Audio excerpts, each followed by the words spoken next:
Good morning, everybody. Today is Tuesday, April 14th, and we are here for the QOL pre-market analysis. Right on time for some economic data here. We have core PPI month over month coming out. It's at 0.1%. Expectations at 0.4%. And not sure what's going to happen here on this one. 0.5% versus 1.1% expected.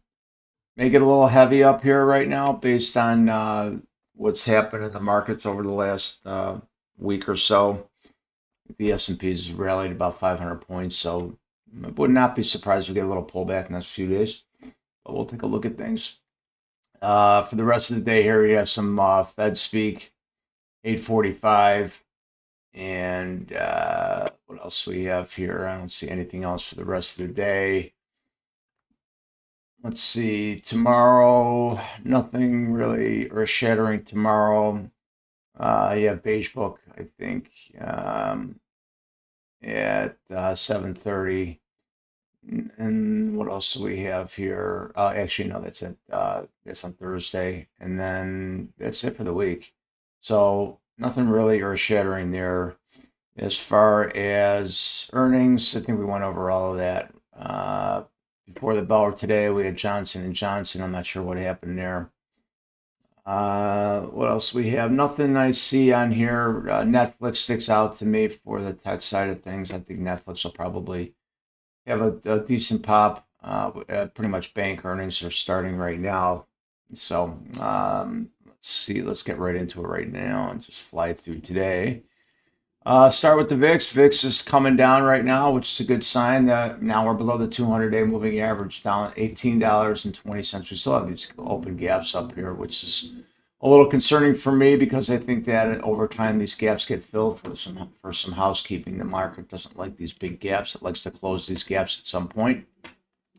So we'll see what happens with that, but good sign for right now that risk is coming back on the table. I think people are probably going to start to put risk back onto these Mag 7s. However, it is so I think if we're treating this like a regular stock, it would look like it would be in the oversold category right now and probably get a little pullback going to the upside right now. So pay attention here. Could be getting a little oversold here on the VIX, which means that the equities are probably getting into the little overbought area. We'll take a look at that. Let's get into the crude. That's what we're watching lately, hovering the $100 barrel area. We're down at 97, not bad. Still didn't quite close this gap up from yesterday, so that's still open, so you could still get some more downside. Below the 20-day, which is $103.60 a barrel. So that's good, that's positive. I'd like to get back down here to this $87.60. Which is 50-day moving average. That I think that's a pretty happy median on there on the Brent crude. Let's take a look at the crude, which is impacting the United States. $96.26 below the 20-day at 98.80. So below $100 a barrel, I think that the world can live with. So again, stuck in between the 20 and the 50. The 50 is at $82.91. I like that number too. For oil, if we get back down there. So let's get into the ES. By the way, if you're new to the channel, subscribe to the channel, hit that thumbs up button, and like this video. Yesterday, before the market, it was yesterday before the market opened. We had a nice little gap down. Closed that gap before the market even opened, pretty much right on the open. So that was pretty positive. Not quite in the overbought area yet. However, we are getting pretty close to this 69, 63 level. It's a weekly high from December 5th of last year. So I would anticipate maybe get a little heavy there. And then you got a midline regressional trend line here at 7,008. If you did pop through that weekly high there, I would say that it may get a little heavy up there too. But straight up move yesterday. I wouldn't be surprised if we give a little bit of that move back, and then maybe come down to the 100-day moving average, 68.3828. And then I've got this lower end regressional trend line, which was good that we recovered that yesterday. And that's from August of 2025. 68.27 is that level right there. And you can see that we regained that 50-day moving average, 67.8647. So that's positive also. So we are above these moving averages, so that is all positive. We're above the 20, which was 68.73, above the 200 at 67. Excuse me, that was 66.73 on the 20 and 67.02 on the 200. So we are above that and above the 50, all positive. However, I would not be surprised, and the 100 as well at 68.38. I would not be surprised if we get a little pullback from this, nice move that we've had since, let's say, the beginning of April. Real nice. A 500-point move, it looks like. Yep. So I would not be surprised to get a little pullback on that move. I mean, we could put a fib on this thing and see what happens here. So would not be surprised if you pull back to at least 67.79. It's a 61.83 move for all you fib boys out there. So let's get over into the S&Ps, or excuse me, let's get over into the SPY. SPY is going to look very similar. So you have, we do have an open point of control yesterday from the SPY, so we're going to plot that here. So, and that is from the 13th. So that's in there, and we will plot that. So that's not a bad level if we pull back to. I would not mind that for, we'll get rid of this February monthly high. Actually, no, leave that in there. See what that is. 682.81 is a February low. And we're going to leave that in there anyways. And this, it's right on this point of control level also. So you got double confluence there. So I would say that pay attention to that level if you did pull back there. Here's yesterday's close, 686.10. If you lose that level, you come back down here to these February lows. And then on the downside here, though, you be prepared though if some earth-shattering news comes and you lose this 674.21 level. This whole area becomes a speed zone, and you come down here to the 200-day moving average, 664.76. So it is all positive. We are above the moving averages, above the 20, which is 659, above the 200 at 664 and change, above the 50 at 674 and change, and above the 100 at 678.71 and change. So we are elevated from these levels, so the market tends to pull back a little bit and come back and retest these levels, kind of like a break and retest, right? So let's just go and take a look at the NASDAQ. NASDAQ is going to probably have some similar levels, but let's, before we do that, let's go back to the ES, see if we have any point of control open from yesterday on the ES. Yes, we'll plot that as well. ES has a point of control open from yesterday as well, so we'll plot that. And that is that. We'll leave that there so we can have that on our charts. Roll. Boom. So a nice level here is 68.57.77 if the market pulls back to that level as well. NASDAQ, let's pop up on the NASDAQ, take a look. We'll start with the point of control, seeing as how those other levels there were open as well. NASDAQ has an open point of control as well from yesterday, so we'll plot this. All right, that is done. Same thing on the NASDAQ, getting not quite in the overbought yet, but getting close right here. You've got this weekly high from October of last year, 25,815. I would expect it to get a little heavy up in that area right there. Getting some decent support at this weekly low from December 22nd of last year, 25,608.25. Here is the close from yesterday at 25,589.44. If you lose that level, probably come down to this 25,494.75. If you lose that, I've got a midline regressional trend line here from August 3rd of 2025, sitting at 25,377.87. Just below that, this is 25,310.66, that open point of control from yesterday that we just plotted.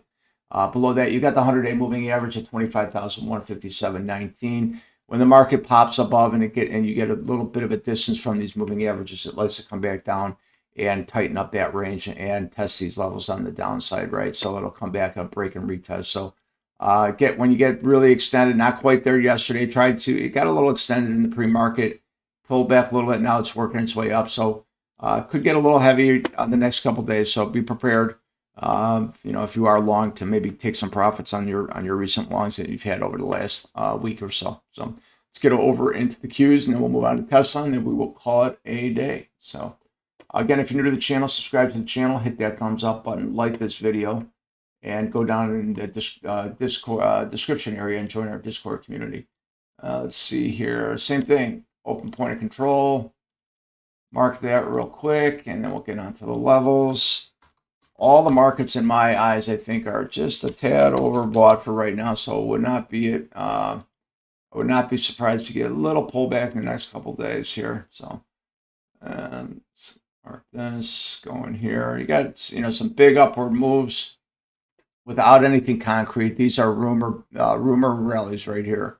Right. So if you lose certain levels, you come down and you could lose this really quickly if something falls apart horribly, right? So I'd like this first level of the market to come back down to this 614.31, this point of control I just drew. Then if you lose that, 610.12 is this February 20th high of this year, and then below that you've got the 100-day moving average at 608.92. On the upside, I don't have much stopping us on the upside here. I know you saw, we had a real big, spike up yesterday to this high, and was that? Let's see, yeah, that was during the market, so that was like towards the end of the day. So I'm gonna mark that is yesterday's high. So 413 high. So you may try to test that again when the market opens up, but it's going to get heavy up here at 629.21.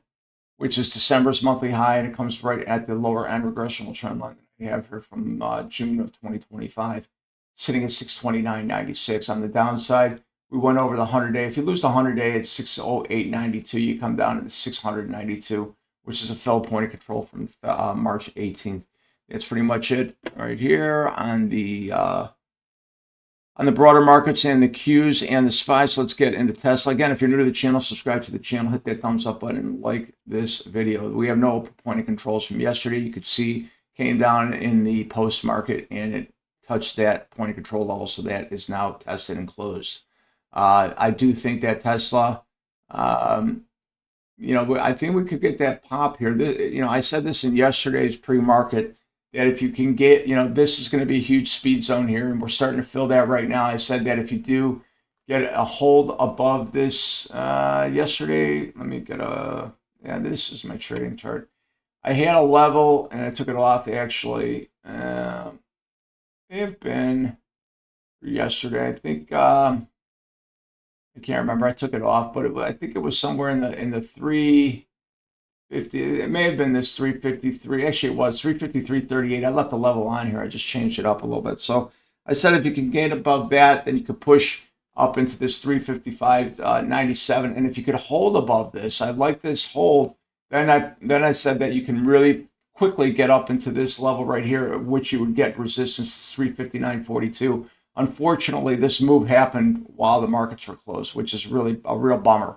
And now you can see right here, it's starting to respect this low 359.42. That's the line in the sand for today. In order for us to continue to push higher and fill the last part of this speed zone right here, you're going to have to hold above that 359.42. I think downside coming in, probably pull back, and give, because there's not a lot of volume here. If you look down here, all this big move that happened here there was no volume here. So I would not be surprised if you get maybe a little pop on the first move in the morning, and then maybe it sells off, pulls back down to at least yesterday's close at 352.42. If you lose that level, maybe you come back down to this 348.88 level. So I would be prepared for maybe a little pop and fade move. So I would be little cautious on this, upward move right now. And if you do happen to get a typical Tesla rally where they don't care, you're going to come into some resistance up here at this level here. So I've got this weekly low sitting, and this is a March low sitting at 364.38. So this whole area, this is a nice resistance zone that we have up here, and it comes right in line with the 20-day moving average at 368.91. I've had this level up here for quite some time now.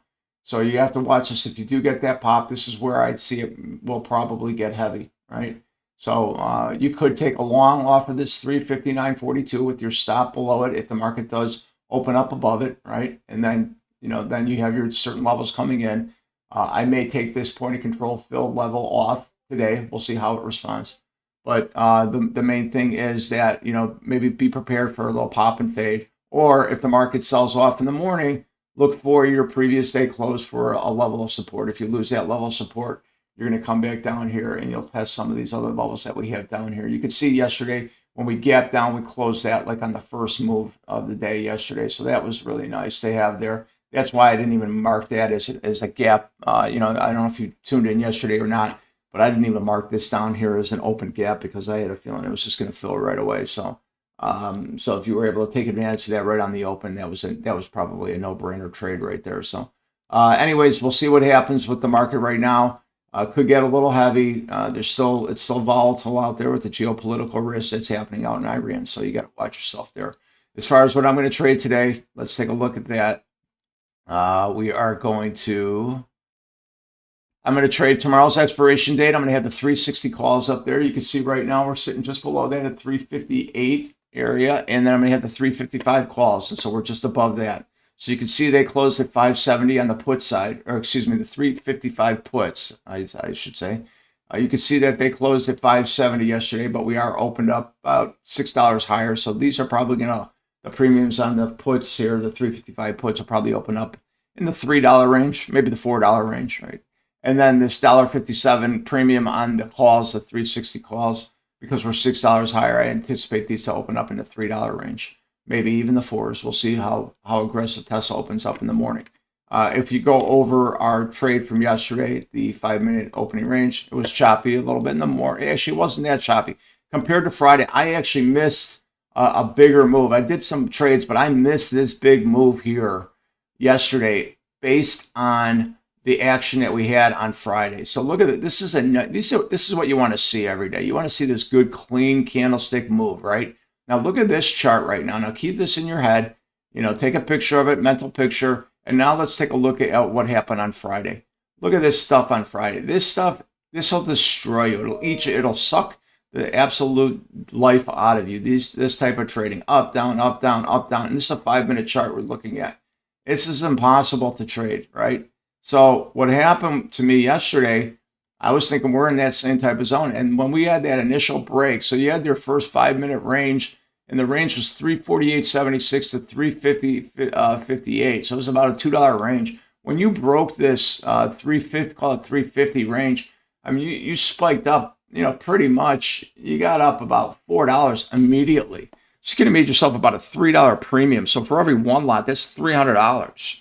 So that's a big move. Your day could have been done within the first, you know, when did you get this move? You got this move 15 minutes. Your day could have been done after 15 minutes of trading yesterday, right?